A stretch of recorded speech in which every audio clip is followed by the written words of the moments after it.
죄송합니다. 네.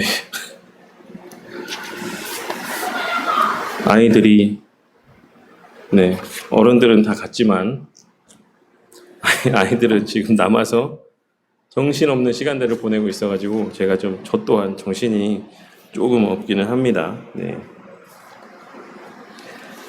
밥도 아마 두세 그릇씩 먹고, 네, 지금 체력을 잘 보충해서, 네, 이렇게 즐겁게 또 놀이를 하고, 즐겁게 또 싸우고, 그렇게 있는 가운데 있습니다. 양해를 해주시기 바라겠습니다. 오늘은 이제 107페이지에 있는 내용부터 함께 나누는 시간을 가질 텐데, 제가 어제 내용들을 공유해 드릴 때에는 좀 이렇게 그 주님 가르쳐 주신 기도의 내용 전체를 다 좀 살펴볼까 생각을 해서 이제 전체 그 내용들을 이렇게 스캔 뜬 거 내용들도 같이 공유를 했는데, 생각을 해보니까 그 내용들이 사실 우리가 이렇게 한 시간 안에 그 모든 기도 제목의 내용들을 다 살피기에는 좀 너무 가볍게 훑고 지나가는 것 같아서 다음 주 시간에 이 주기도문의 내용, 주님 가르쳐 주신 기도의 내용들을 좀 살펴보는 시간을 갖고, 오늘은 이제 그 앞전에 있는 내용들까지만 함께 좀 살펴보는 시간을 갖도록 하겠습니다. 그런데 사실 우리가 함께 보고 있는 이 교재 가운데, 이것이 기독교 강화다 책자 가운데서는 그 내용들이 107페이지하고 108페이지 상단부 정도, 그러니까 사실 한 페이지 정도밖에 분량이 기록되어 있지 않지만, 실제 기독교 강요 책자에는 그 주님 가르쳐 주신 기도의 내용들까지 그 사이에 분량들이 되게 많이 있어요. 그래서 지금 오늘 우리가 나눌 내용들의 제목이 예수님의 이름으로라고 되어 있지 않습니까? 근데 이 예수님의 이름으로라고 되어 있는 부분이 기독교 강요 3권 20장 17절에서부터 20절까지의 내용들이 우리의 중보자는 오직 예수 그리스도 한 분뿐이시다라고 하는 내용들이 이 기독교 강요 3권 20장 17절에서 20절까지 기록이 되어 있고, 그리고 그 뒤에 21절부터 27절까지의 성자의 이름으로 기도하는 내용들, 그러니까 뭐 성인들, 뭐 누구누구의 이름으로 뭐 기도합니다, 뭐 이런 내용들, 누구누구 성인의 이름으로 기도합니다, 뭐 그 공로를 힘입어 기도합니다, 뭐 이런 내용들, 이런 기도가 잘못된 기도다라고 하는 것들에 대한 내용들이 이제 그 이후에 21절에서부터 27절까지 언급이 되어져 있습니다. 그래서 오늘은 그 내용들 하고, 그 다음에 28절에서 30절까지 보면 사적인 기도와 공적인 기도에 대해서 이제 이야기를 하고 있어요. 그래서 우리가 개인적으로 기도하는 내용들 하고, 그 다음에 공적인 모임에서의 기도하는 어떤 기도의 내용들이나 기도의 모습이 어떠해야 되는지라고 하는 내용들이 이제 기독교 강요 3권 28절에서 30절까지 기록이 되어 있습니다. 그리고 31절부터 33절까지 그 외에 또한 기도에 대해서 다루어야 될 내용들이 다루어지고 있고, 그 다음에 이제 34절부터 39절까지의 이 주님 가르치신 기도의 내용들이 이제 세 개씩 묶여져서 이렇게 설명이 되어지고 있어요. 그래서 실상은 뭐 주님 가르쳐준 기도의 내용이 34, 35, 36, 37, 38, 39 6절에 걸쳐서 다루어지고 있고, 그 전에 우리가 요 한 페이지밖에 되지 않는 분량 가운데 기록되어져 있는 내용들 가운데 17절에서부터 33절까지 말씀이 기록되어 있는 거니까 17, 18, 19, 20, 21, 22, 23, 24, 25, 26, 27, 28, 29, 30, 31, 32, 33 17절. 그러니까 훨씬 더 많은 분량의 내용들이 요 한 페이지에 요약되어서 기록이 되어 있기도 하고, 또 생략되어 있는 부분들도 있기도 하고. 그래서 오늘은 좀 그 예수님께서 중보자가 되신다, 유일한 중보자가 되신다라고 하는 내용들 하고, 그 다음에 우리가 그 외에 예수님 이름 외에 기도하는 내용들, 물론 이 기독교 경우에는 이제 뭐 마리아나 아니면 뭐 천사들이나 이런 이제 대상을 이제 근거로 해서 기도하는 내용들에 대해서는 요 부분에서는 언급이 되어 있지 않긴 한데, 어쨌든 그 내용들도 다 포괄적으로 이제 담겨져 있는 의미가 이 내용들 가운데 담겨 있다라고 생각합니다. 그래서 그 내용들하고 이제 사적 기도, 공적 기도 이런 내용들까지 함께 좀 중심적으로 살펴보고 다음 시간에 주님 가르쳐 주신 기도의 내용들을 함께 나누도록 하겠습니다. 그래서 이제 보시면 107페이지에 예수님의 이름으로라는 제목으로 되어 있는 부분에 보시면 예수님께서 제자들과 이별하시기 전에 성령에 관해서 말씀하시면서 너희가 내 이름으로 무엇을 구하든지 내가 행하리니 라고 약속하셨습니다. 우리가 요한복음 14장 13절에 기록된 내용이기 때문에 수요예배 설교 때에도 이 내용들에 대해서 제가 언급한 바가 있고 이 내용들의 설교 내용들을 성도님들도 들으셨기 때문에 그 내용들이 생각나시는 분들도 있을 거라고 생각합니다. 이 말씀은 경건한 자는 당연히 그분의 자녀로서 기도하겠지만 이 표현도 사실 좀 찔리는 분들이 있으시겠죠? 지난 시간에도 우리가 나누었지만 경건한 자는 당연히 그분의 자녀로서 기도를 하겠지만 기본적인 전제로 깔고 있지 않습니까? 그러니까는 제가 지난 시간에 칼빈 선생님께서 기도에 대해서 이야기할 때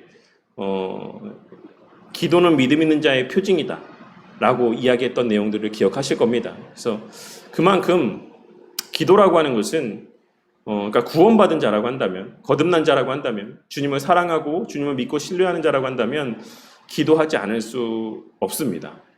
사실 이것을 늘 명심하고 떠올리며 살아가는 저와 우리 모두가 되어야만 하겠습니다. 뭐 어쨌든 그 내용은 이제 지난 시간에 나눈 내용이니까. 그래서 경건한 자는 예수님의 이 말씀 가운데는 경건한 자는 당연히 그분의 자녀로서 기도를 하겠지만 그리스도의 보혈의 공로에 근거해서 기도해야지만 된다라고 하는 말씀의 의미가 이 내용들 가운데 담겨져 있다라고 말씀을 하고 있는 겁니다. 그래서 그 내용에 대해서 기독교 강요에서는 뭐라고 이야기를 하고 있냐면 기독교의 3권 20장 17절 말씀을 제가 봉독하도록 하겠습니다.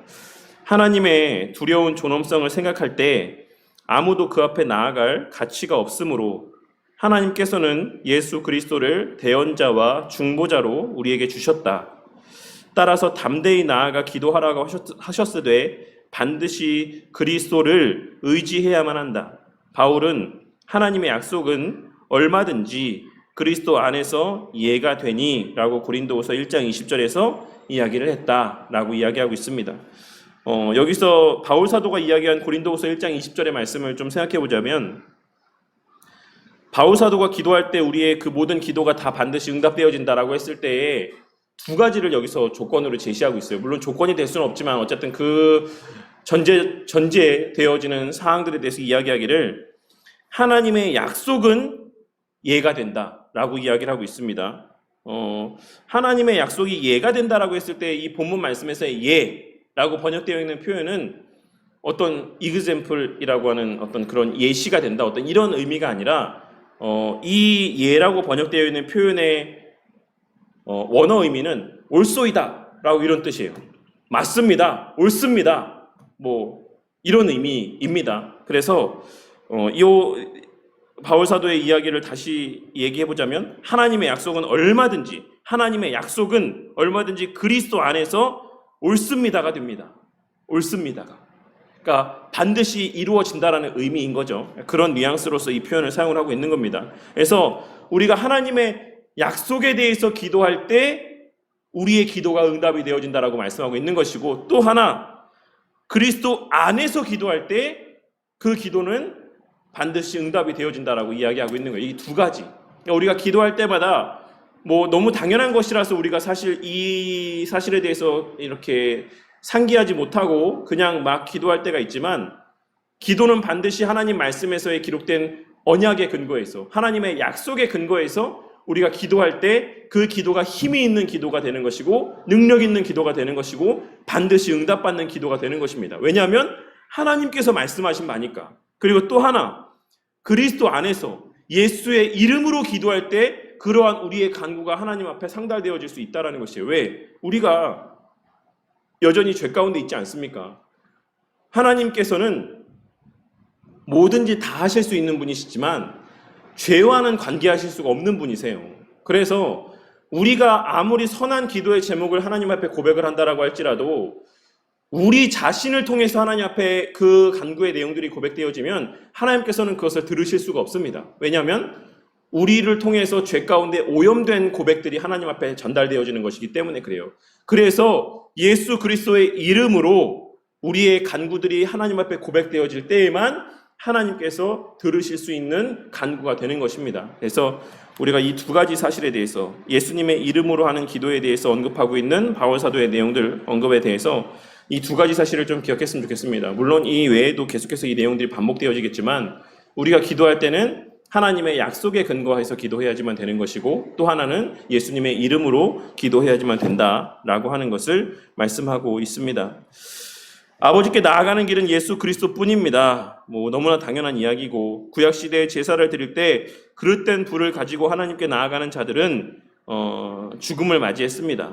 하나님과 기도할 때는 반드시 예수 그리스도의 공로를 힘입어야지만 됩니다라고 이야기를 하고 있습니다. 그래서 그 내용에 대해서도 23장, 20장, 3권 20장 18절에서 그 사항들에 대해서 또 자세하게 설명을 하고 있습니다. 그리스도께서 자신이 승천하신 후에는 자신의 중보에서 피난처를 구하라고 말씀하셨습니다. 이를 위해서 하나님께서는 구약시대 때부터 제사장을 의지하게 하여서 중보자의 은혜를 가르치셨다라고 이야기하고 있어요. 무슨 말씀인지 알겠죠? 이 제사장이라고 하는 직분을 통해서 누구를 가르치시기 위해서 제사장 직분을 세우셨다라고 이 칼빈 선생님이 말씀하고 있습니까? 결국에는 예수님에 대한 것들을 깨닫게 하시기 위한 하나의 어떤 교보제적인 역할로서 제사장들을 세웠다라고 말씀하고 있는 겁니다. 이러한 율법의 그림자 의식들을 통하여서 하나님께서는 첫째, 장차 그리스도께서 우리의 중보자가 되실 것과 둘째, 불결한 우리의 기도를 그리스도께서 그의 피를 뿌려 정하게 하실 것을 가르치셨습니다. 이렇게 그들의 재물은 기도를 용납하게 했는데 이는 하나님께서 그리스도의 중보로 노여움을 푸시고 경건한 자들의 기도를 받으신다라는 것을 의미합니다 라고 이야기하고 있어요. 그래서 구약시대의 이스라엘 백성들이 제사를 드림을 통해서 그들의 기도가 연락되어지고 그들의 제사가 연락되어진 것은 결국에 그 제사가 깨끗하기 때문에 하나님께서 받아주신 것이 아니라 예수 그리스도의 예표적인 의미로서의 그리스도의 의로움을 여겨주심을 통해서 그것을 예수 그리스도의 의로움으로 여겨주심을 통해서 받으신 거라고 말씀하고 있는 겁니다. 그래서 그 제물들 자체에 어떤 효력이 있는 것은 아니다라고 말씀을 하고 있는 것이죠. 그래서 기도 또한도 마찬가지로 이제 구약시대 이스라엘 백성들에게 명하셨던 그런 여러 제사법들의 내용들을 통해서 알 수 있는 것처럼 오직 우리의 대제사장이 되시고 또한 우리의 온전한 제물이 되어주시는 예수 그리스도를 통해서만 예수님께 하나님께 기도할 수 있다라고 하는 내용들을 계속해서 언급을 하고 있는 겁니다.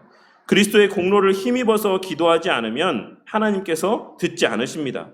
그리스도께서 우리에게 의를 전가하시어 우리는 의롭다 여기심을 받았으며 그리스도의 보혈이 우리의 죄를 덮어 용서받게 하셨으며 그분은 은혜로 하나님의 자녀가 되었습니다. 그분의 은혜로 하나님의 자녀가 되었습니다. 중보자이신 그리스도의 도우심이 아니면 우리는 하나님께 간구할 수 없습니다 라고 이야기하고 있습니다. 그래서 이 내용들을 오늘 우리가 들은 설교 말씀과 전체적으로 내용을 이렇게 연관지어서 생각을 해보자면 앞서 바울 사도가 하나님의 약속은 얼마든지 그리스도 안에서 이해가 됩니다라고 이야기했을 때 그러면 우리의 어떤 기도가 하나님 앞에 다 상달되어지고 응답되어진다라고 할 수가 있겠습니까?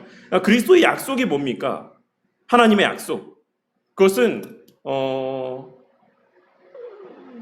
내가 너로 여자 원수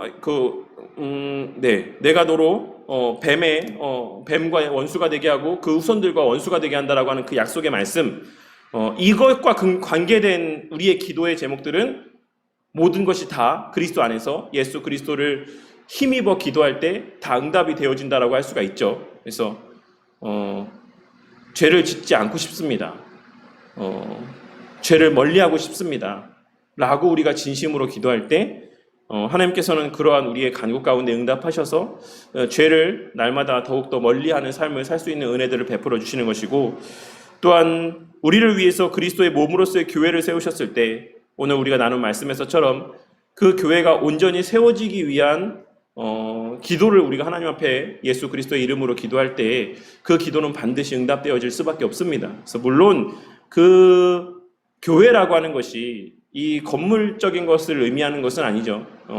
우리의 성도의 모임의 어떤 연합이나 관계성이나 하나됨이나 진리를 사랑하는 본질적인 모습에서의 갖추어야 될 모습이나 뭐 이런 것들을 의미한다라고 할 수가 있습니다. 그래서 그러한 하나님께서 약속하신 바를 위해서 기도하는 것은 모두가 다 응답이 되어지는데 그것은 반드시 우리 주 예수 그리스도의 이름으로 하나님 앞에 간구해야지만 된다라고 말씀하고 있는 것입니다. 그리고 또 하나 이 내용들 가운데서 우리가 하나 좀 중요하게 눈여겨봐야 될 내용들이 있어요. 뭐냐면 그러므로 우리는 누구를 위해 중보기도를 했더니 응답을 받았다라고 자랑할 수가 없다. 중보기도는 그리스도 한 분만 하십니다. 라고 이야기를 하고 있습니다. 그래서 예전에 이제 우리 교단에서는 중보기도라고 하는 말을 이제 사용하지 않기로 정해서 지금은 교단 내에서는 중보기도라는 용어를 사용하지 않습니다. 그래서 물론 성도님들의 그 단어를 사용하는 그 중심의 의미는 충분히 이해합니다. 중보기도 뭐 교회마다 뭐 중보기도 팀이 있고 뭐 내가 너 위해서 중보기도 할게 이런 이야기를 할 때 그 의미가 무슨 의미인지 충분히 이해를 해요. 뭐 내가 예수님 자리에서 예수님처럼 내가 너를 위해서 기도할게 이런 의미로 하시는 분들이 누가 있겠습니까? 사실 다 모두가 하나도 예외가 없이 그냥 내가 너를 위해서 기도할게 너 생각하면서 기도할게 라고 하는 의미로서 그 중보기도라고 하는 용어들을 사용하는 거죠. 그러니까 그것은 저는 성도님들에게 잘못이 있다라고 생각하지 않습니다. 목사들이 그러한 내용들에 대해서 엄밀하게 이렇게 가르치지 않았기 때문에 이제 성도들이 아주 그냥 좋은 의도에서 좋은 의미에서 중보기도라는 표현들을 사용을 하는 거죠. 하지만 중보기도라고 하는 이 표현은 사실상 예수님에게만 적용이 되어질 수 있는 표현이에요. 그래서 뭐 그렇게 얘기하면 뭐 어떤 사람들은 이렇게 이야기할 수 있겠죠. 모세도 중보하여 기도하지 않았느냐? 모세는 예수 그리스도의 예표적인 위치에서 그런 기도를 했던 겁니다. 그러니까 구약에 있는 인물들 가운데 그리스도를 예표했던 인물들이 있잖아요. 이제 그런 사람들이 했던 일들을 그것이 마치 나도 할 수 있는 것처럼 그렇게 착각해서는 안 돼요. 나중에 예수님께서 행하실 일들이 무엇인가를 구약의 이스라엘 백성들에게 또 이 말씀을 읽는 신약시대의 백성들에게 알게 하기 위해서 예표적이고 또한 앞서도 말씀드렸던 것처럼 교보제적인 용도에서 교육적인 측면에서 그와 같은 모습들을 나타내 보이게 하신 것이지 그가 진정으로 중보의 역할들을 감당할 수 있기 때문에 그럴 자격이 있고 능력이 되는 사람이기 때문에 그 일들을 하게 하신 것이 아니다라는 것입니다. 그래서 우리가 좀 중보기도라는 표현은 좀 이렇게 사용하지 않았으면 하는 바람이 있습니다. 그래서 기독교강요 3권 20장 19절 말씀에서도 이 내용들을 언급하고 있는데 제가 읽어드리도록 할게요.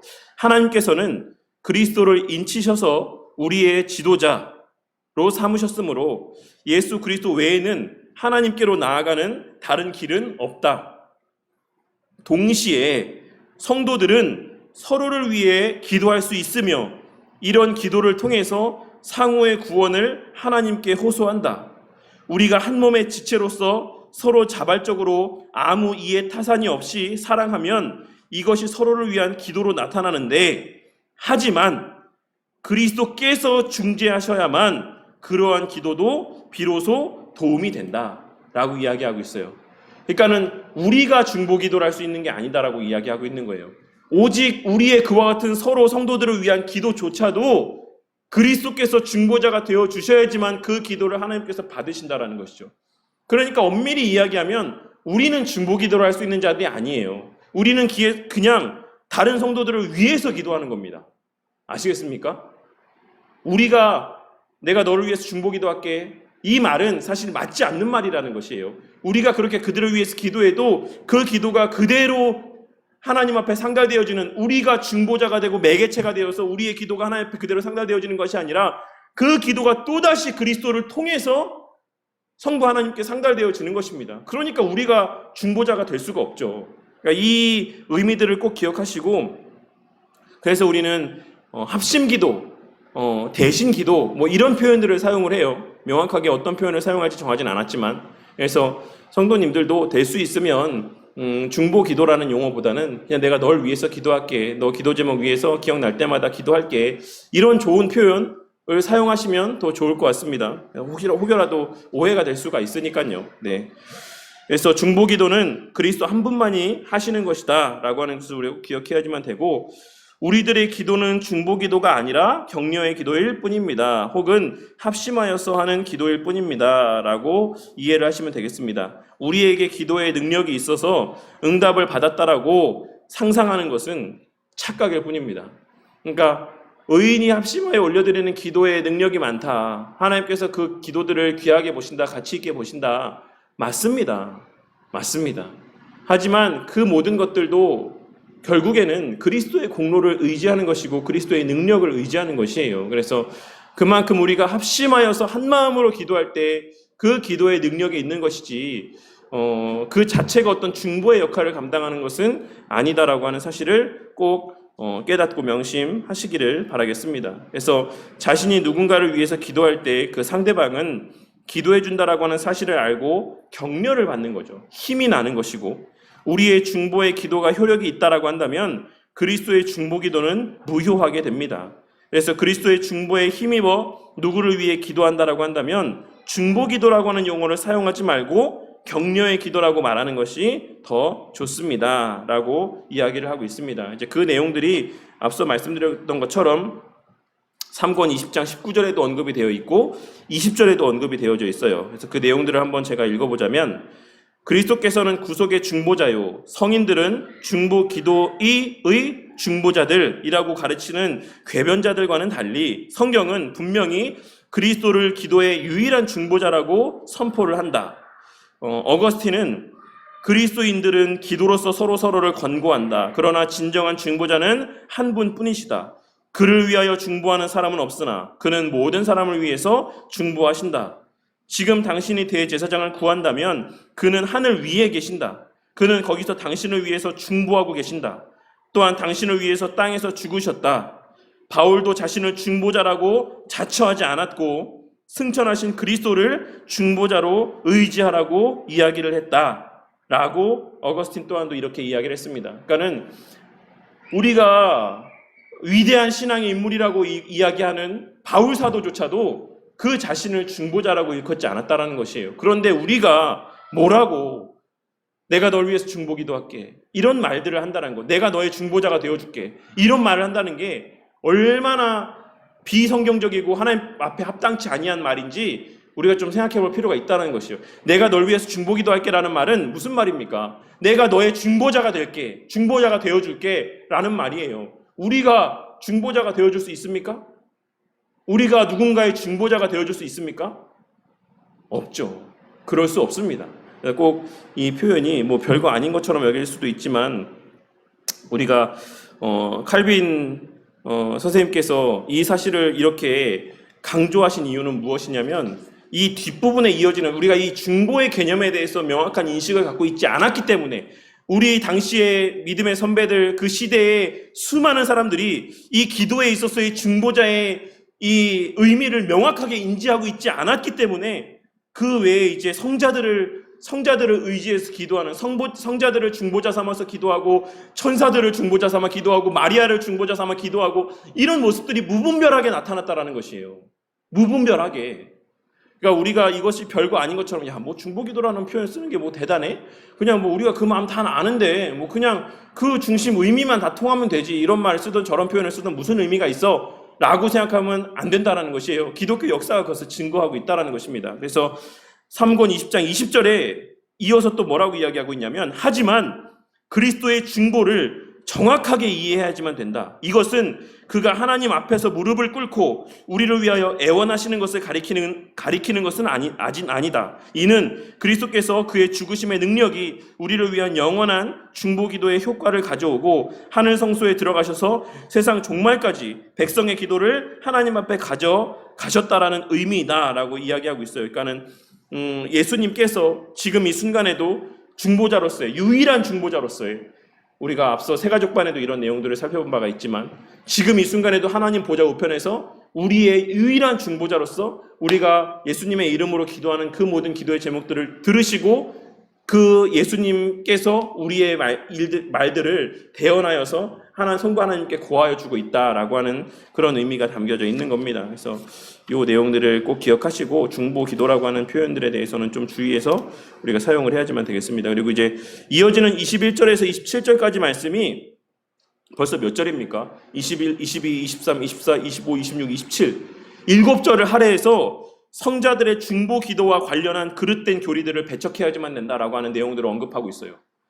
그러니까 얼마나 이것들이 이러한 모습들이 당시 시대 가운데 만연해 있었는가라고 하는 것을 대변해주는 모습이라고 할 수가 있습니다. 뭐 오늘날에는 사실 그렇게 이런 모습들이 만연해 있진 않지만 그래도 우리가 이 내용들을 꼭 기억을 하고 성자들을 통해서 기도한다라고 하는 것이 얼만큼 잘못된 일들인지 이 내용들에 대해서 21절에서 언급을 하고 있고, 또한 성자를 여기서 성자는 예수님을 의미하는 게 아니라 세인트, 성인들을 의미하는 표현입니다. 그래서 성인들을 숭배하는 것이 얼마나 잘못된 일들인가라고 하는 것에 대해서 22절에서 또한 언급을 하고 있습니다. 그리고 이제 23절에서는 그와 같은 성인들을 의지해서 기도하고 또 성인들을 숭배하는 것이 합당한 일이다라고 하는 것을 이제 합리화하기 위해서 얼마만큼 성경 해석들을 잘못하였는가, 잘못된 성경 해석들을 도출해 내었는가라고 하는 내용들을 또 이렇게 지적해 놓고 있습니다. 그리고 뭐 그 외에도 계속해서 이제 성자들에 대해서 이야기를 하고 있어요. 그런데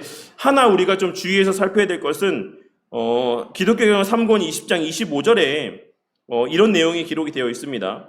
야곱이 자기 자손들도 자기 이름과 자기의 조상 아브라함과 이삭의 이름을 부르며 빌게 해달라고 하나님께 요구한 것을 근거로 삼아서 우리가 또 다른 어떤 중보자들을 의지할 수도 있는 것이 아니냐라고 이렇게 주장하는 사람들도 있다라고 이야기하고 있어요. 시편 아니죠. 창세기 48장 16절 말씀 제가 한번 봉독해 드리도록 하겠습니다. 창세기 48장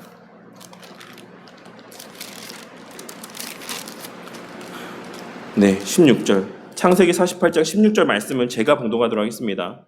나를 모든 환난에서 건지신 여호와의 사자께서 이 아이들에게 복을 주시오며 이들로 내 이름과 내 조상 아브라함과 이삭의 이름으로 칭하게 하시오며 이들이 세상에서 번식되게 하시기를 원하나이다 라고 이야기를 하면서 마치 족장의 이름을 의지해서 기도하는 것처럼, 간구하는 것처럼 어떤 그런 뉘앙스로서의 기록되어 있는 내용들, 이런 내용들을 근거로 해서 이제 우리가 어떤 누군가의 사람을 의지해서 기도할 수 있는 거 아니냐라고 하는 주장들을 한 사람이 있다라고 합니다. 그래서 이제 그러한 어떤 예를 들었을 때 거기에 대해서 뭐라고 이야기하고 있냐면, 여기서 본문 말씀에서의 기억한다라고 하는 의미는 부른다. 그러니까 부른다라고 하는 의미는 기억한다라고 하는 의미를 담고 있는 표현이에요. 그래서 지금 여기서 말씀하고 있는 이 내용들의 의미는 나와 내 조상들과의 맺으신 그 언약을 근거로 해서 지금 하나님 앞에서의 간구를 올려드리고 있는 것이다라고 보는 것이 합당한 해석입니다. 그래서 그 사람 자체를 근거하는 것이 아니라 그 사람들과 맺으신 언약을 근거로 하나님 앞에 기도하는 모습들을 나타내 보여주고 있는 거예요. 그래서 그 내용들에 대해서 칼빈 선생님이 이야기하기를 여기서 부른다라고 하는 것은 기억한다라는 의미이고 칭한다라는 의미이다. 성도들은 조상의 공로를 의지하지 않았고 우리 믿음의 선배들은 조상들의 공로를 의지하지 않았고 다만 언약의 유익만을 생각했는데 이제 우리에게는 영원한 자비의 언약을 맺으신 그리스도께서 계신다. 그러니 우리가 이제는 더 이상 어떤 중보자, 다른 어떤 언약의 매개체 이런 사람들을 근거해서 기도할 필요가 없다라고 이야기하고 있는 것이에요. 아브라함이나 이삭이나 야곱이나 어떤 다윗이나 하나님께서 이제 언약을 맺어주신 많은 언약의 당사자들이 있지 않았습니까? 근데 이제는 우리에게는 이제 언약의 실체가 우리 가운데 주어져 있기 때문에 이제는 그리스도의 이름으로 기도하면 된다. 그들의 이름을 이렇게 들먹이면서 그들과의 맺으신 언약을 기억해 주시옵소서 라고 우리가 기도하지 않아도 된다는 것이에요. 이제 예수 그리스도를 통해서 하나님의 약속이 성취가 되지 않았습니까? 이제 우리가 그 성취된 하나님의 약속, 확실한 보증된 은혜를 근거로 하나님 앞에 기도하면 되는 거예요. 그래서 예수 이름으로 기도한다라고 하는 의미 가운데는 그런 성취된 은혜에 대한 확신과 그 보증들을 근거로 하여서 기도한다라는 의미들이 담겨져 있는 것이죠. 그래서 하나님께서 그와 같이 하나님 뜻에 합당한 예수 이름으로 기도하는 기도에 대해서는 거절하지 아니하시는 것이 아니고 우리가 세가족반에서도 계속 이 말들의 표현들에 대해서 계속해서 언급을 하고 있는데 거절하실 수가 없다라는 것이죠. 왜? 이미 그 모든 언약의 요구들이 성취가 되었기 때문에, 만족이 되었기 때문에. 그러니까 하나님께서 우리의 그와 같은 그 근거된 바른 기도를 하나님께서 응답하시지 않으면 하나님께서 그 언약의 파기자가 되시는 것이고 신실하지 않으신 분이 되는 거예요. 그래서 하나님께서는 우리의 그와 같은 기도를 응답하지 않으실 수가 없어요. 그 기도는 뭐라고 말씀드렸습니까? 우리 개인의 죄에 빠지지 않게 해달라는 기도, 주의 몸된 교회가 든든히 서게 해달라는 기도, 하나님의 복음이 전파되게 해달라는 기도, 내 사랑하는 자들의 구원을 위한 기도, 이러한 기도들, 이러한 것들은 땅에 떨어질 수가 없다는 것이에요. 우리 믿음의 가정에서 태어난 언약의 자녀들이 하나님 말씀 안에서 바르게 성장하게 해달라는 그 기도, 구약의 어떤 나타내 보여주셨던 예표들에 근거해서 구약의 이스라엘 백성들이 난지 8일 만에 할례를 받고 하나님의 백성으로 하나님께서 친히 인치시고 인정하시고 확증해 주시지 않았습니까? 주님, 그와 같은 우리의 그 약속이 예수 그리스도를 통해 성취가 되었으니, 그와 같은 신약시대 가운데 우리 가정 안에서 이 믿음의 자녀를 주셨으니 하나님, 이 자녀가 하나님 말씀 안에서 성장케 하여 주시옵소서, 그들에게 회심의 은혜를 주시옵소서라고 기도하는 진실된 우리 하나님 앞에서의 예수 그리스도의 이름으로서의 기도를 하나님께서는 거절하실 수가 없다라는 것이죠. 그러니까 이런 내용들을 좀 이렇게 기억하고 좀 살펴보고 그 의미들을 좀 이렇게 곱씹고 또 묵상해 봤으면 좋겠습니다. 이제 그리고 마지막으로 이제 사적 기도와 공적인 기도에 대해서 이야기를 하고 있어요. 그래서 이 사적 기도와 공적인 기도의 부분에서 조금 이슈가 될 만한 내용들이 언급이 되어지고 있습니다. 오늘날 우리 성도님들이 쉽게 접할 수 있는 방언으로 하는 기도에 대한 내용들이 이 기독교 강요에도 언급이 되어져 있어요. 그 부분들을 좀 이따가 제가 말씀을 드리도록 하겠습니다. 그래서 3권 20장 28절에 이제 사적인 기도에 대해서 이야기를 할 때, 기도를 정의할 때 보통 탄원과 간구를 말하지만 청원과 감사 사이에 밀접한 관계가 있으므로 편리하게 하나로 묶기로 한다. 이와 같은 예를 바울의 첫 번째 분류에서 볼 수 있다. 다윗의 기도를 보면 두 가지 기능인 간구와 감사가 합쳐진 것을 본다. 우리는 간구로 하나님의 영광을 널리 드러내며 그의 이름을 전하는 데 도움이 되는 일들을 구하고, 동시에 우리 자신에게 유익한 은혜들을 구하며, 감사로는 하나님께서 주신 은혜들에 합당한 찬양을 돌리고 우리에게 일어나는 모든 좋은 일을 하나님의 너그러우심에 돌린다. 양쪽 곧 찬양과 감사의 제물을 회방하는 죄에 빠지지 않도록 항상 깨어 있어야지만 된다라고 일단은 이야기를 하고 있습니다. 여기서 우리가 한 가지 중요하게 유심히 봐야 되는 것은, 우리는 간구로서 하나님의 영광을 드러내며 하나님의 영광을 위해서 기도해야지만 된다는 것을 말씀하고 있는 것이죠. 우리가 무엇을 사적으로 기도할 때 무엇을 위해 기도해야 되는가라고 하는 것에 대해서 칼빈 선생님이 이야기하기를, 우리의 간구, 개인적인 간구의 내용은 첫째로 하나님의 영광을 널리 드러내기 위한 목적에서의 간구들이 우리 입술에서 고백되어져야지만 된다라고 말씀하고 있고, 또 그의 이름을 전하는 데 도움이 되는 일들을 구해야지만 된다. 무슨 말입니까? 하나님의 구원의 역사를 위한 관계된 일들을 위해서 구해야지만 된다라고 이야기하는 것이에요. 그러니까 이것이 전제가 되었을 때 우리는 그 어떤 것이라고 할지라도 거리낌 없이 하나님 앞에 간구할 수 있는 거예요. 물질을 위해서 간구하는 것 잘못됐습니까? 그 자체가 잘못되지 않았다라는 것이죠. 무엇을 위해서 물질을 기도하느냐, 이것을 우리가 살펴야지만 되는 것이에요. 오늘 이 기독교 강요에 기록된 내용에서처럼 그의 이름을 전하는데 도움이 되기 위해서 우리가 물질을 구한다라고 했을 때, 정말로 진심으로 하나님 앞에 한 점 부끄러움이 없이, 저는 정말로 하나님 앞에 정말 쓰임받기 위해서 하나님 앞에 열심히 헌금하고 그 물질들을 통해서 선교사님들이 복음을 전하고, 우리 교회가 이 지역사회 안에서의 교회로서의 역할을 감당하고 이 지역 안에서의 복음을 전하는 일들 가운데 쓰임받기 위해서 저는 물질을 구합니다 라는 마음을 갖고 우리가 기도할 때, 그 물질을 위한 기도는 하나님의 영광을 위한 기도요, 하나님께서 기뻐 받으시는 기도가 된다라는 사실을 말씀하고 있는 것이에요. 하지만 예전에도 제가 말씀드렸듯이, 설교 때, 수요예배 때 말씀드렸나요? 그런 기도를 올려드리는 사람들은 지금도 이미 죽기 살기로 헌금을 하는 사람들이 그런 물질의 기도를 할 수가 있다는 것이에요. 건강을 위해서 기도할 때, 주님, 저 죽을 병에 걸렸는데 5년만 더 살게 해주십시오. 1년만 더 살게 해주십시오. 제가 진짜 하나님을 위해서 열심을 다해서 아직 지금 못한 일들이 너무 많습니다. 주님, 이 일들 감당할 수 있도록 주님, 저에게 한 5년, 10년이라도 생명의 시간들을 더 주십시오라고 기도하는 이러한 기도는 하나님 보시기에 합당한 기도입니다. 그런데 이런 기도를 할 수 있는 사람은 지금도 죽기 살기로 그 일들을 위해서 헌신하면서 살아가고 있는 사람들이 정작 그런 일들을 맞닥뜨리게 되었을 때 정말 거리낌 없이 하나님 앞에 그런 기도를 올려드릴 수가 있다는 것이에요. 이 의미들을 좀 잘 우리가 생각해 봤으면 좋겠고, 또 하나, 동시에 우리 자신에게 유익한 은혜들을 구해야 된다. 우리 자신에게 유익한 은혜가 뭡니까? 우리 자신을 위한 기도가 뭐예요? 오늘 우리가 함께 나눈 주일 예배 말씀에서도 우리를 위해서 무엇을 허락하셨습니까? 방주를 만들라 말씀하셨고 곧 교회를 세우라고 말씀하셨지 않습니까?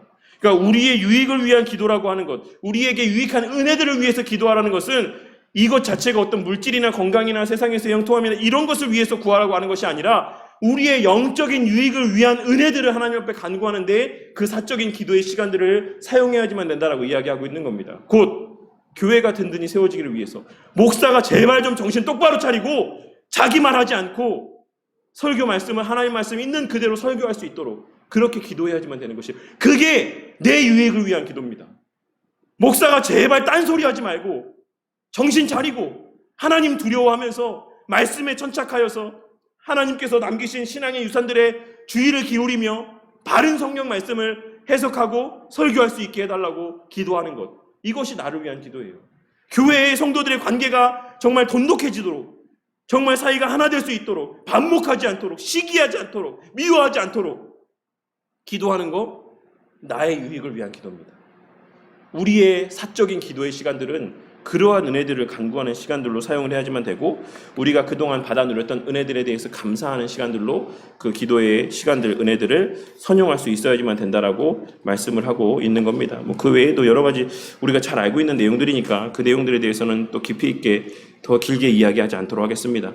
그리고 이제 3권 20장 29절에서 이제 공적 기도의 필요성 그리고 위험성에 대해서 언급을 하고 있어요. 그래서 끊임없는 기도는 교회의 공적인 기도에도 적용이 되는데, 그러니까 이 끊임없는 기도는 이제 앞서 개인적인 사적 기도에서 언급을 했습니다. 사적 기도에서 3권 20장 28절에서 뭐라고 해야 되죠? 사항이라고 해야 되나요? 어쨌든 거기서 바울이 쉬지 말고 기도하며 범사에 감사하라고 명령하는 데는 이유가 있다. 하나님께서 우리에게 찬양하며 기도할 확실한 이유를 주시기 때문이고 따라서 우리의 모든 때와 모든 장소와 모든 일에서 끊임없이 하나님께 아뢰고 찬양해야지만 된다. 이것을 이제 언급하고 이 원리, 이 쉬지 말고 기도하라, 범사에 감사하라 이 말씀의 이 기도의 원리는 공적인 기도에도 동일하게 적용된다라고 이야기하고 있는 거예요. 그래서 모든 사람이 찬성하여서 합의한 방침을 따를 필요가 있다. 바울의 말대로 모든 일을 적당하게 하고 질서대로 하되 일정한 시간을 정할 경우 모든 사람에게 적당하도록 합의하여 결정할 것이다. 중대한 문제 앞에서 더욱 큰 열성으로 기도하는 일도 병행해야지만 된다. 이렇게 공적인 기도는 필요하고 하나님께서는 공적인 기도를 귀히 여기셔서 성전을 기도하는 집이라고 부르셨고 또한 선지자는 교회가 드리는 기도에 효과가 있다라고 했다 라고 이야기하면서 시편 65편 1절의 말씀을 인용하고 있습니다. 이 내용들이 뭡니까? 공적인 기도가 너무 귀하고 가치 있고 필요한 일이다. 하지만 그 공적인 기도를 시행하는 데 있어서는 적당하게 질서대로 해야지만 된다라고 이야기하고 있는 것이에요. 그리고 그 내용들에 대해서 계속해서 언급을 하고 있는 겁니다. 그리스도께서는 중언부언하는 기도를 금하신다. 많은 말이나 유창한 말로써 하나님의 귀를 자극하려고 들거나 하나님을 설복하려 들지 말아야지만 되지만 위선자들은 기도가 하나님을 상대로 하는 것을 생각하지 않는다라고 이야기하고 있어요. 이 말이 무슨 말인죠? 우리가 하나님의 귀를 자극하려고 화려한 언변으로 막 하나님의 귀를 자극하려고 하고 이렇게 기도를 통해서 하나님을 설복하려 하는 것처럼 그렇게 막 설득하려 하는 것처럼 이렇게 기도해서는 안 되는데 위선자들은 근본적으로 그렇게 한다라는 것이에요. 왜? 위선자들은 기도가 하나님을 향해서 하는 기도라고 생각하지 않고 기도한다라고 말씀하고 있는 겁니다. 무슨 말인지 아시겠죠? 그래서 우리가 기도할 때 교회 안에서 막 화려한 말로 막 이렇게 미사 여구를 통해서 기도하는 것 듣기에는 좋을지 모르겠지만 사실 그 마음의 중심도 그러할까?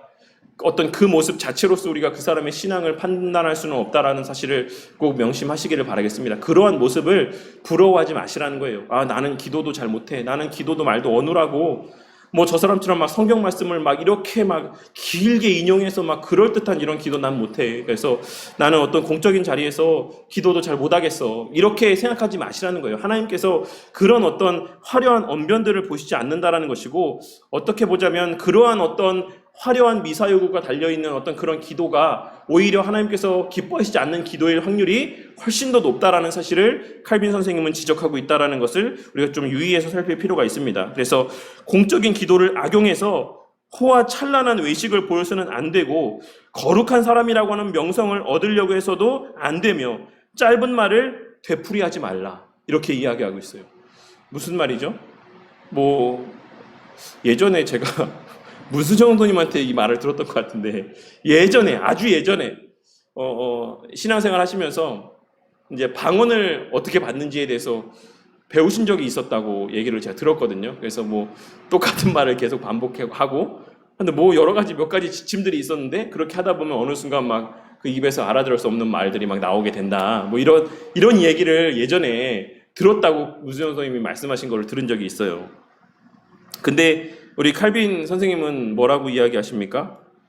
짧은 말을 되풀이하지 말라. 주여 이렇게 주시옵소서 막.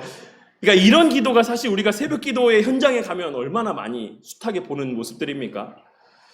참 해아래 새 것이 없다고, 과거 칼빈 선생님의 시대 가운데도 이런 모습이 있었으니까 이 기독교 강요에 이런 내용들을 기록해 놓지 않았겠어요? 근데 여전히 수백 년의 시간이 흐른 오늘날에도 주님의 몸이라고 하는 교회에 가서 새벽 기도 하시는 분들의 그 기도하는 내용들을 가만히 옆에서 들어보면 이런 똑같은 양태들의 어떤 기도의 모습들이 반복되어지고 있는 것을 우리가 볼 수 있다는 사실은 참 씁쓸한 일이 아닐 수 없습니다. 얼마만큼, 그리고 또한 교회 지도자들이 성도들에게 있어서 하나님께서 우리 믿음의 선배들을 통해 남기신 이 신앙의 유산들을 바르게 성도들에게 가르치지 않았는가. 그냥 기도의 열심에 대해서만 강조를 하고 그 기도의 내용에 대해서는 얼마나 우리가 소홀했는가라고 하는 사실에 대해서 다시 한번 좀 생각을 해보게 됩니다. 그래서 거룩한 사람이라는 명성을 얻기 위해서 저 장로님은, 저 집사님은, 권사님은 정말 기도에 힘이 있어. 기도가 막 정말 말씀을 근거로 정말 너무나도 거룩하고 너무나도 막 그냥 듣기만 해도 은혜가 돼. 막 그런 말들을 듣기 위해서 우리가 기도하기 위한 열심들을 나타내 보여서는 안 된다라는 것입니다. 자기는 아니다라고 할 수 있겠죠. 하지만 그 마음 깊숙한 자리에는 그러한 모습들이 은연중에 자리하고 있다라는 사실을 우리가 꼭 발견할 수 있어야지만 돼요. 그분뿐만이 아니라 우리도 그렇게 할 수만 있다라고 한다면 우리도 얼마든지 그러한 유혹 가운데 빠질 수 있다라는 사실을 명심해야지만 됩니다. 기도는 나의 어떠함을 자랑하기 위한 수단이 아니다라는 사실을 명심하시기 바라겠습니다. 그리고 짧은 말을 되풀이하지 말아라. 이런 꼭 귀담아 들으시기 바랍니다. 그리고 태산 같은 말로 자기를 선전해서도 안 되며 사람들에게 보이려는 의도를 갖는 것은 더더욱 금물이다. 그러면서 마태복음 6장 5절의 말씀을 인용하고 있습니다. 또 너희가 기도할 때 외식하는 자와 같이 되지 말라. 저희는 사람에게 보이려고 회당과 큰 거리 어귀에 서서 기도하기를 좋아하느니라. 내가 진실로 너희에게 이르노니 저희는 자기 상을 이미 받았느니라. 그리고 이제 세 번째로, 기도의 목표를 염두에 둘 때 정신과 마음의 자세는 참으로 중요하며 속마음을 꿰뚫어 보시는 하나님을 인식해야지만 된다라고 이야기하고 있어요. 그래서 우리가 어떤 기도의 궁극의 바람들을 생각할 때, 그러니까 예를 들어서 앞서 말씀드렸던 것처럼 내가 물질을 위해서 지금 이 물질의 문제가 해결이 되어지고 물질의 부유함이 있었으면 좋겠다라고 하는 어떤 하나의 목적을 두고 기도할 때에 정신과 마음의 자세가 매우 중요하다라는 사실을 꼭 인지하시라고 말씀하고 있는 거예요. 그리고 속마음을 꿰뚫어 보시는 하나님이 지금 이 기도를 듣고 있다라는 사실을 명심하고 기도하라고 말씀하고 있는 겁니다. 나는 아니라고 생각할지 모르겠지만 하나님께서는 그 마음의 중심을 꿰뚫어 보신다라는 것이에요. 그래서 우리가 정말로 그 마음을 살펴서 조심스레 또한 기도할 수 있어야지만 된다라는 것이죠. 그러므로 빈말과 허식으로 사람을 의식하는 위선자들과 달리 은밀한 기도에 힘써야지만 된다. 자신이 성전이라는 사실을 잘 인식함으로써 침착하고 고요한 곳에서 생각을 집중할 수 있어야지만 된다 라고 하면서 고린도후서 6장 16절의 말씀을 인용하고 있습니다. 하나님의 성전과 우상이 어찌 일치가 되리요? 우리는 살아계신 하나님의 성전이라. 이와 같이 하나님께서 가라사대 내가 저희 가운데 거하며 두루 행하여 나는 저희 하나님이 되고 저희는 나의 백성이 되리라 하셨느니라 라고 말씀하시면서 우리의 어떤 은밀한 기도, 진실된 기도를 하나님께서 요구하시고 또한 감찰하신다라는 사실을 말씀하고 있습니다. 그리고 이제 이어서 하나님의 성전은 교회 건물 자체가 아니고 우리 자신이다라고 하는 사실을 이야기하면서 골방으로 들어간다는 거짓 구실로 공적인 기도를 싫어하지 않게 하시려고 주님께서는 두세 사람이 모여서 구하는 기도에 약속을 주셨다라고 이야기하고 있어요. 그러니까 우리가 개인적으로 기도하는 시간들이 너무 귀하죠. 가치 있고 그것이 가장 우선돼야 되는 것은 맞지만 그것을 너무 우선하는 어떤 핑계로 나는 이 개인적인 기도를 열심히 하고 있어. 그러니까 괜찮아. 라고 하는 어떤 그런 핑계로서 모여서 합심해서 기도하는 시간들을 멀리하지 않게 하시기 위해서 하나님께서는 이와 같은 모여서 함께 기도하는 기도에도 약속들을 주셨다라고 말씀하고 있는 것입니다. 그래서 우리가 교회의 공적인 기도에 대해서도 그 가치를 폄하하거나 무가치하게 여기서는 안 된다라는 것을 말씀하며 교회의 공적인 기도와 관련해서 교회의 당이 필요한데 그렇다고 교회당에서 기도한다고 하나님께서 더 잘 들어주신다거나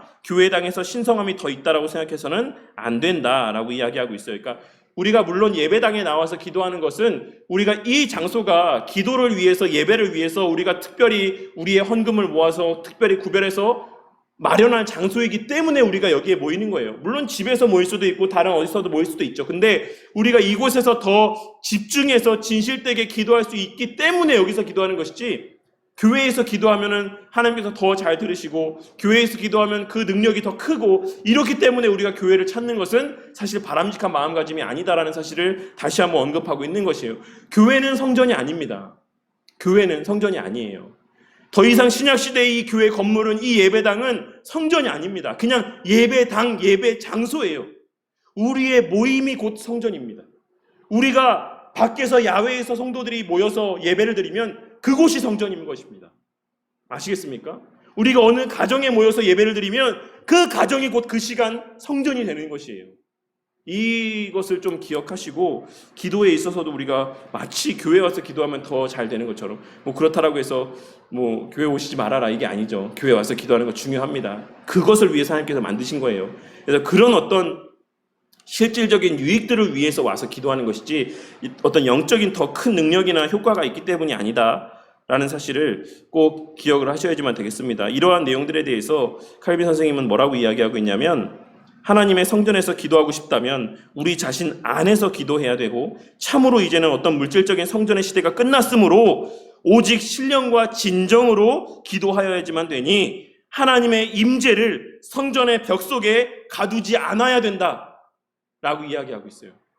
하나님의 임재가 이 예배당이라고 하는 이 유리와 이 벽에 갇혀 있을 수 없다라는 것이에요.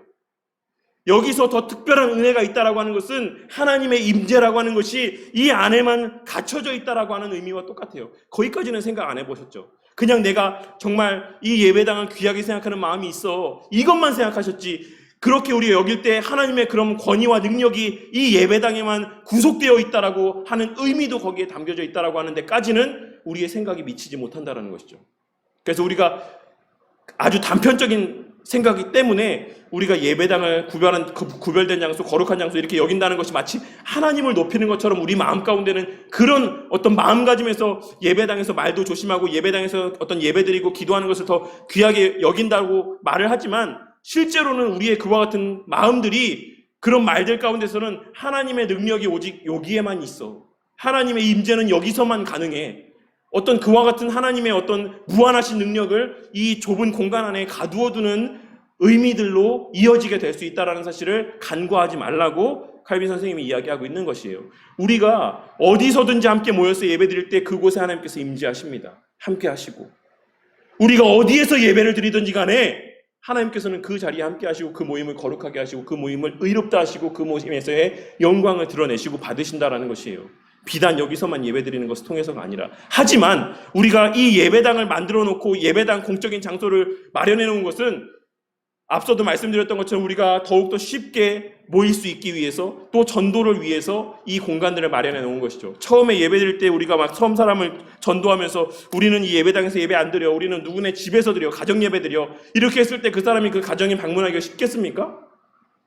그리고 우리가 막 그것을 예배당 장소로 했을 때 누군가가 정말 예배당에 나와서 기도하고 싶은 마음들이 있을 때에 정말 막 그 집 문 두드려서 저 오늘 예배당에서 좀 기도하고 싶은데 저 여기 들어가서 이제 예배 좀 드릴게요. 또 말 기도 좀 할게요. 할 수 있겠습니까? 그렇지 않다는 것이죠. 모두에게 열려있는 공적인 장소들이 필요하기 때문에 우리가 별도의 예배 공간을 마련해 놓은 것이지 이것은 어떤 그런 특별한 어떤 가치를 지니고 있는 것은 아니다라고 하는 것을 꼭 기억을 또 하셔야지만 되겠습니다. 그리고 이제 노래와 일상의 언어를 사용하는 문제. 그러니까 이것이 오늘날 시대와도 아주 정확하게 일치되는 부분은 아니다라고 생각하지만 뭐 기도하다가 찬양하는 문제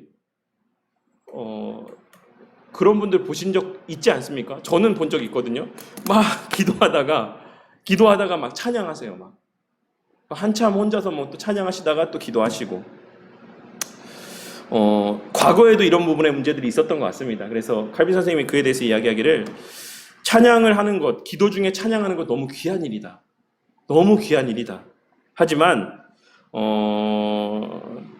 그것이 진실된 하나님의 감동으로 말미암는 찬양인지 아닌지 그것을 분별하고자 하는 노력들이 있어야지만 된다라고 주의해야지만 된다라고 이야기를 하고 있습니다. 그래서 어쨌든 과거에 이제 우리 믿음의 선배들은 우리가 너무 이제 곡조에만 마음을 빼앗겨서 정작 어떤 그 가사의 내용들, 신앙 고백의 내용들에는 마음을 덜 기울이는 경우들이 있습니다. 오늘날에도 찬양을 즐겨 듣는 사람들 가운데 그 찬양의 가사의 내용들을 음미하고 곱씹으면서 찬양을 부르는 사람들은 그렇게 많지 않아요. 그냥 가요의 대타로, 팝송의 대타로 그냥 그 곡조가 좋고 음정이 좋아서 그 멜로디가 좋아서 그냥 찬양을 즐겨 듣는 사람들이 있어요. 그냥 내가 무슨 말을 가사를 지금 고백하고 있는지도 곱씹지 않고 그냥 이렇게 찬송하는 경우들이 많이 있다는 것입니다. 뭐 우리가 예배 드릴 때 찬송도 마찬가지죠. 하지만 그것에 대해서 우리가 주의해야 된다는 사실을 말씀하고 있어요. 그래서 과거의 믿음의 선배들 가운데서는 이러한 문제들 때문에 음성의 억양을 적게 붙여서 노래한다기보다는 말하는 것 같이 찬양해라. 이렇게 이야기했던 믿음의 선배들도 있습니다. 아타나시우스라는 우리 믿음의 선배가 그렇게 이야기를 했다라고 해요. 교회에서. 교회 찬양할 때 너희들 노래하는 것 같이 찬양하지 마. 막 이게 곡조 있게 찬양하지 마.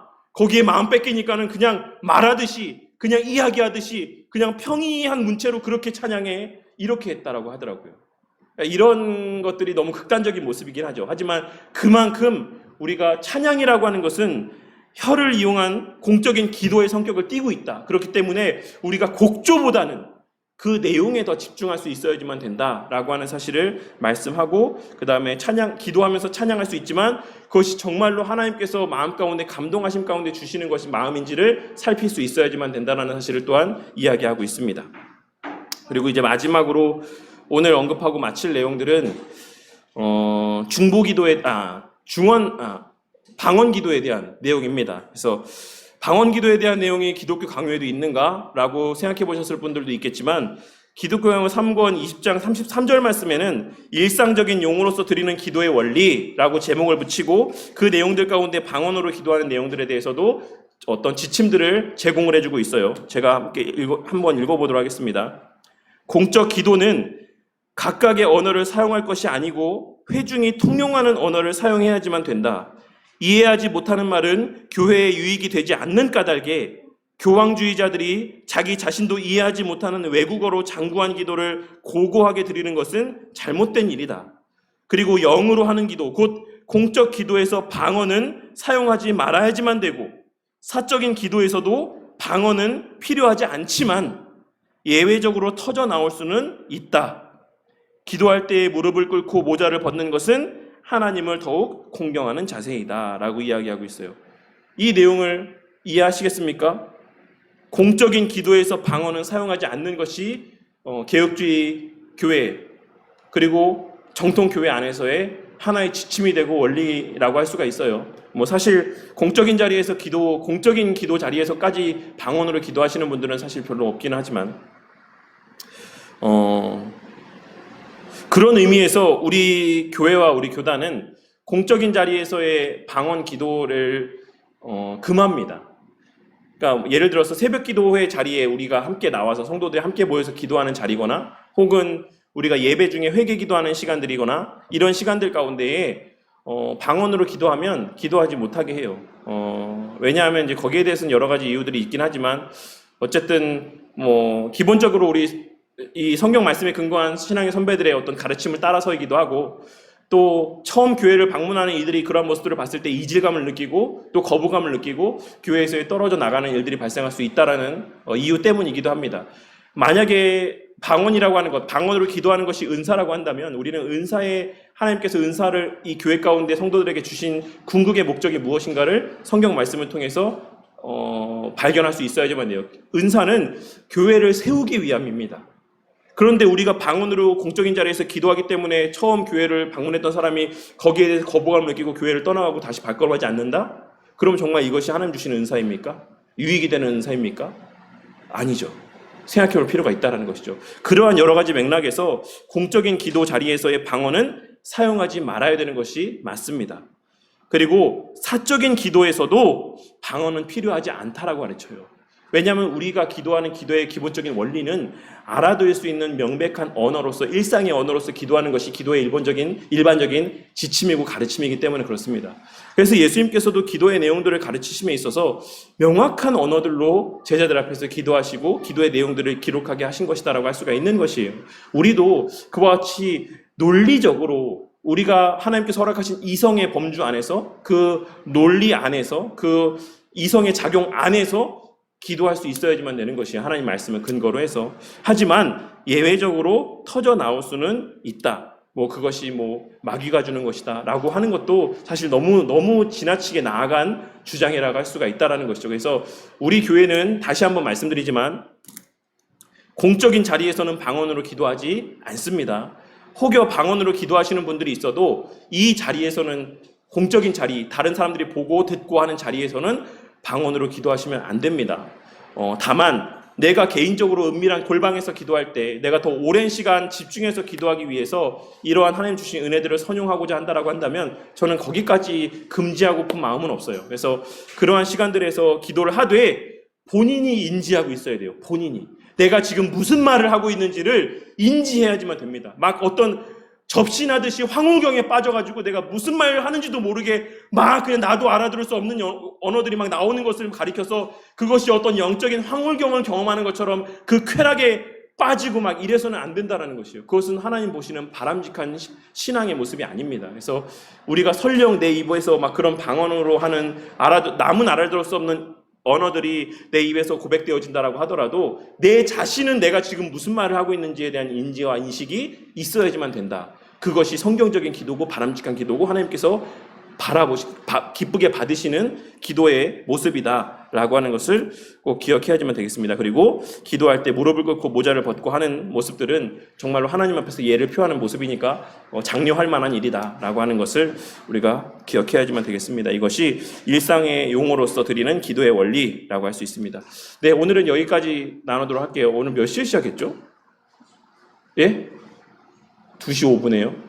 네, 조금 시간이 많이 갔지만, 네, 어쨌든 질문은 당연히 없으실 거라고 생각하고, 네, 제가 기도하고 마치도록 하겠습니다. 하나님 아버지 감사합니다. 오늘 이 시간에도 기도에 대해서 성경이 무엇이라 말하고 있는지, 또 우리 믿음의 선배를 통해서 하나님께서 어떤 기도에 대한 가르침들을 주셨는지 함께 나누게 하여 주심에 감사를 드립니다. 주님, 기도라고 하는 것이 또 오직 예수 그리스도의 이름으로만 기도할 수 있다라는 사실, 기도해야지만 된다라고 하는 사실을 오늘 말씀을 통해 이 시간을 통해 다시 한번 깨닫게 해주셔서 또 일부의 사람들이 그러한 것처럼 어떤 성자의 어떤 공로에 힘입어서 기도를 하거나 천사를 의지해서 기도하거나 하는 것이 얼마나 잘못된 일인지를 다시 한번 깨닫게 되는 은혜가 우리 모든 성도님들의 마음 가운데 있게 하여 주시옵소서. 그리고 우리가 서로를 위해서 기도할 때 중보기도라고 하는 표현들을 자주 사용을 하지만 사실 중보기도라고 하는 표현이 성경적으로 보았을 때 합당치 아니한 표현이라고 하는 사실을 또 깨닫게 되는 은혜가 있게 하여 주시기를 원합니다. 주님, 이것을 부정적으로 받아들이지 않게 하여 주시고 우리가 너를 위해서 내가 중보하겠다라는 말은 내가 중보자가 되어서 예수님과 같이 너를 위해 기도하겠다라는 자신을 하나님과 같이 높이는 행위가 된다라는 사실을 깨닫고 그저 위하여 기도한다. 내가 너 기도 제목 위해서 함께 기도할게 라고 하는 정말 바람직한 표현들을 사용해서 우리의 마음들을 또 전하고 또 그 마음들을 표현할 수 있는 은혜가 또 우리 모든 성도님들의 마음 가운데 있게 하여 주시옵소서. 그리고 또 오늘 함께 나눈 여러 내용들 가운데 방언에 대한 내용들을 함께 또 살펴보는 시간을 가졌습니다. 방언으로 기도한다라고 하는 것이 공적인 기도의 자리에서는 전혀 유익이 되지 않는 은사라는 사실을 깨닫는 은혜가 우리 모든 성도님들의 마음 가운데 있게 하여 주시기를 원합니다. 하나님께서 교회와 성도들에게 주신 모든 은사는 궁극적으로 성도들의 신앙을 굳게 하고 교회를 든든히 세우게 하시기 위한 은혜다라는 사실을 깨닫고 혹여라도 이 공적인 자리에서의 방언으로 기도하는 모습을 통해 누군가가 시험에 들거나 나도 이와 같이 기도하고 싶다라는 헛된 소망을 갖고 혹은 나는 방언으로 기도하지 못함으로 인해서 낙심하는 모습들이 발견되지 않도록 공적인 자리에서의 방언으로 기도하는 일들을 지극히 경계할 줄 아는 우리 모든 성도님들이 되게 하여 주시고 설령 사적인 개인적인 자리에서의 기도를 하는 시간이라 할지라도 방언으로 기도하되 자신이 무슨 말을 하는지에 대하여서 바른 인지와 자각이 있도록 주님 은혜 베풀어 주시고 혹여라도 그와 같은 어떤 인지와 자각이 없이 그저 그 느낌과 어떤 그 분위기에 취해 방언으로 기도하는 어떤 재미에 빠져 있는 성도들이 있다라고 한다면 그것이 설령 나에게 너무나도 기쁨이 된다라고 할지라도 멀리하고 경계할 줄 아는 우리 바른교회 성도님들 되게 하여 주시옵소서. 주님께서 우리에게 사적인 기도와 공적인 기도의 은혜들을 베풀어 주셨사오니 사적으로도 늘 하나님 말씀에 근거하여 나의 유익이 되는 또 하나님의 영광을 위한 많은 선한 기도 제목들을 위해서 쉬지 않고 기도하는 자들이 되게 하여 주시고 또한 공적인 자리에서의 기도하는 시간들이 있을 때마다 그 시간들을 귀하게 여겨서 함께 모여 기도하게 하여 주시고 특별히 이 예배당에 모여서 기도하는 시간들이 더 능력 있는 기도의 시간들이라 착각하지 아니하고 그저 모임의 장소로서의 이런 공간들을 예비하여 주신 하나님의 은혜에 감사하며 또 모이기에 힘쓰고 또 합심하여 진실되게 하나님 앞에 기도하는 열심을 내는 우리 모든 교회 공동체가 되게 하여 주시옵소서. 또 한 주의 삶이 시작이 되었습니다. 주님, 이 한 주의 삶에 예비하신 많은 일정들 잘 소화할 수 있게 하시고 특별히 이 기간들 가운데 총회가 예비되어져 있사오니 정말 하나님 뜻하신 바대로 선한 결과가 도출되어지는 복된 시간들이 될 수 있도록 주님 함께하여 주시옵소서.